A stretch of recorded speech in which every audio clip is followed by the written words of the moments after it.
Right. 'Alekhya చిట్టి pickles' గత కొన్ని రోజులుగా మనం చూస్తూ ఉన్నాము. దీనిపైన ఎంత నెగటివిటీ అలాగే ట్రోల్స్, మీమ్స్ కూడా నడిచాయో. అయితే ఇప్పుడు అలేఖ్య తను హాస్పిటలైజ్డ్ అయింది. ఐసీయూలో ఉంటుంది అని చెప్పి వాళ్ళ సిస్టర్స్ కూడా బయటకొచ్చి చెప్పడం జరుగుతుంది. అయినా సరే ఇంకా కూడా ఆ హాస్పిటల్‌లో అడ్మిట్ అయిన దృశ్యాలని మీమ్స్‌లా చేస్తూ ఇంకా నెగటివిటీ అనేది ఇంకాస్త ఎక్కువ అవుతుంది. మరి దీన్ని మనం ఏ విధంగా చూడొచ్చంటారు? వీళ్ళు చెప్తున్న సారీ వాలిడా కాదా అనే విషయాలు తెలుసుకుంది. వాళ్ళు మనతో పాటు సీనియర్ జర్నలిస్ట్ దుర్గా గారు ఉన్నారు. ఆవిడతో మాట్లాడదాం. మ్యామ్ నమస్తే అండి. నమస్తే అండి. గతంలో మనం మాట్లాడుకున్నాం ఇలాంటి ఇన్ఫ్లుయెన్సెస్ గురించి అండ్ కస్టమర్స్ పట్ల వీళ్ళు ఏ విధంగా ఉన్నారు అని. అండ్ బయటకు వచ్చి వీళ్ళు సారీ చెప్తున్నప్పటికీ ప్రజలు ఇంకా తీసుకోవడానికి రెడీగా లేరు. మీరు ఫేక్గా చెప్తున్నారు, కేవలం సింపతి కోసం చెప్తున్నారు అని చెప్పి. అండ్ ప్రజెంట్ వాళ్ళ చిట్టి అన్న అమ్మాయి హాస్పిటలైజ్ అయింది అని చెప్తున్నారు. మొత్తం ఇదంతా కూడా ఎలా చూడొచ్చు అంటారు? మీరు ఏం చెప్తారు?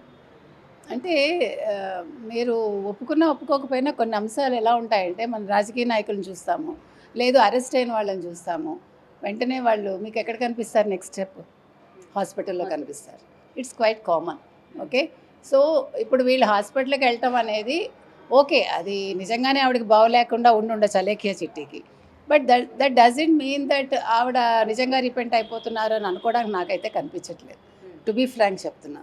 ఎందుకంటే ఆవిడ నిజంగా రెస్పాన్సిబిలిటీ ఫీల్ అయ్యి ఉంటే వెంటనే ఆవిడ స్పందించి ఉండేవాళ్ళు. 2 రోజులు తీసుకోరు. ఎప్పుడైతే మీడియాలో ఇది ఒక పెద్ద వైరల్గా మారిందో అప్పుడు ఆవిడ ఫస్ట్ వీడియో ఏ రకంగా చేశారు? నేను ఎవరినైతే బాధించానో వాళ్ళకి సారీ అంది ఆవిడ, అంతే. తర్వాత కొంచెం ఎలాబరేట్ చేసి మాట్లాడారు, అంతవరకే. నేను అనేది ఏంటంటే మీరు ఎంత వైబ్రెంట్గా ఎంత లాంగ్ వీడియోస్ చేసి తిట్టారో అదే వైబ్రెంట్గా మీరు ఎందుకు మాట్లాడలేకపోయారు? మీకు గుండె లోతుల్లోంచి ఆ మాటలు వచ్చినట్టుగా ప్రజలకు అనిపించలేదు, ఖచ్చితంగా అనిపించలేదు. అంటే ఆడవాళ్ళు వ్యాపారాలు చేసుకోకూడదా? మేము చాలా కష్టాల్లో ఉన్నాం. కరెక్టే, మీరు కష్టాల్లో ఉన్నప్పుడు ఒదిగి ఉన్నారు. కష్టాలు వెళ్ళిపోయాక తీరిపోయాక మీరు రెచ్చిపోయారు. అక్కడ ఆ డిఫరెన్స్ మనం మాట్లాడాం, అంతవరకే. కాబట్టి ఇప్పుడు మేము పచ్చళ్ళు మూసేసుకుంటాము, లేదు మేము ఇంకా బతకలేము అంటే దట్ ఈస్ యువర్ ప్రాబ్లం. ఎందుకంటే మీరు బాధ పెట్టిన వాళ్ళు కూడా ఇదే విధంగా హాస్పిటల్లో అడ్మిట్ అయి ఉండొచ్చు, ఇదే విధంగా వాళ్ళు బాధపడి ఉండొచ్చు, వాళ్ళు చెప్పుకుని ఉండరు. ఇప్పుడు మీరు ఒక వీడియో చేసి పెడుతున్నారు బికాజ్ మీరు ఫస్ట్ నుంచి రీల్స్ చేస్తున్నారు, వీడియోస్ చేస్తున్నారు కాబట్టి. But they are all common people. So వాళ్ళకి ఆ ఫెసిలిటీ లేదు కాబట్టి వాళ్ళు వాళ్ళ బాధని వాళ్ళతో పంచుకుని ఉంటారు, అంతవరకే. ఒక అతను ఉండబట్టలేక బయట పెట్టాడు కాబట్టి ఇవన్నీ బయటకు వచ్చాయి. కాబట్టి నేను అనేది ఏంటంటే మీరు ఒక మాట అన్నాక ఎవరైనా సరే దాని గురించి దాని తర్వాత వచ్చే కాన్సిక్వెన్సెస్కి మనం ప్రిపేర్ అయి ఉండాలి. ఎవరైనా సరే, మీరైనా సరే, నేనైనా సరే, ఇంకోళ్ళైనా సరే. సో అది ఇంతలాగా వైరల్ అవుతుంది, ఇంతలాగా మమ్మల్ని బాధిస్తుందని మాకు తెలియదు అంటే ఇది ప్రజలండి. ప్రజల్లో వచ్చే స్పందన ఇలాగే ఉంటుంది, మంచైనా చెడైనా. మంచికి మీరు ఎంత బాగా రెస్పాండ్ అయ్యారో చెడుకి కూడా అలాగే తీసుకోవాలి. మనకి అలాంటి ఒక గుండె ధైర్యం మనకు ఉండాలి. మనం తప్పు చేసినప్పుడు ఆ తప్పుని ప్రజలు ఏ రకంగా తీసుకుంటారో అనే ఒక ఆలోచన మనలో ఉండాలి. సో ఇవాళ అలేఖ్య చిట్టి కావచ్చు, ఈ రమ్య అన్నావిడ కావచ్చు, వీళ్ళిద్దరూ మాట్లాడిన దాంట్లో నేను చెప్పేది ఏంటంటే రమ్య గారు ఇంకా కొంచెం అగ్రెసివ్గానే మాట్లాడుతున్నారు. మీ అంతు చూస్తాను, మీడియా అంతు చూస్తాను. మీరు ఎవరిని ఆపుతారు? ఒక్కసారి ఒక విషయం బయటకు వెళ్ళాక అది మీది కాదు. శ్రీశ్రీ గారు చెప్పినట్టుగా పబ్లిక్లోకి వెళ్ళాక వాళ్ళు ఏదైనా చేస్తారు. అందుకని మీరు పబ్లిక్ని ఏమీ అనలేరు, మీడియాని ఏమీ అనలేరు. ఓన్లీ థింగ్ మీరు ఇప్పుడు ఏం చేయాలంటే మీ వ్యాపారం మీరు సజావుగా చేసుకోండి. రకరకాల ట్రోల్స్ వస్తాయి. మీరు వాటన్నింటినీ మర్చిపోయి మీరు గుండె ధైర్యంతో ముందుకు సాగండి. ఎస్, మేము తప్పు చేసాము, సరే ఇంక మీద అలాంటి తప్పు చెయ్యం, మేము మా వ్యాపారం మీదే దృష్టి పెడతాం ఖచ్చితంగా, సరే మేము మా చెడుని మేము మంచిగా మార్చుకుంటామని మీ మాటల్లో మీ చేతల్లో మీరు ప్రజల్లోకి చూపించండి.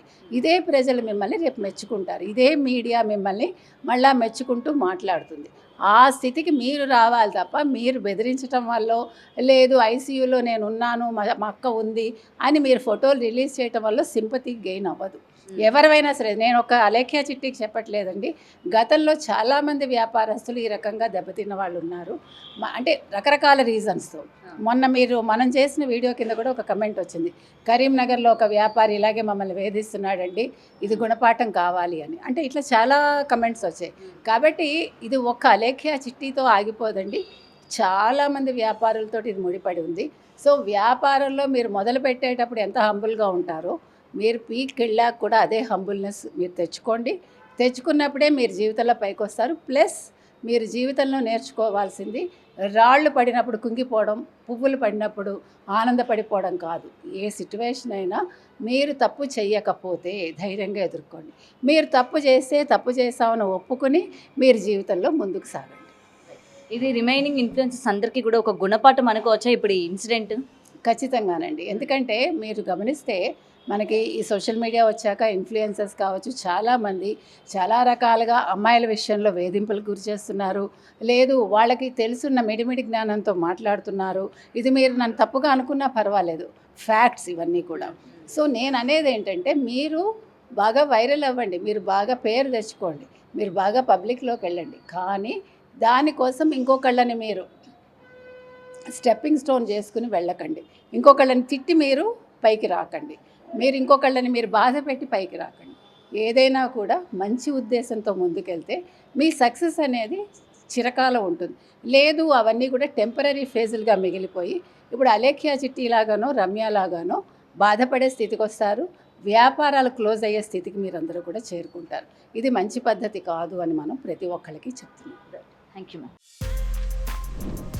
For more videos like this, subscribe Big TV channel.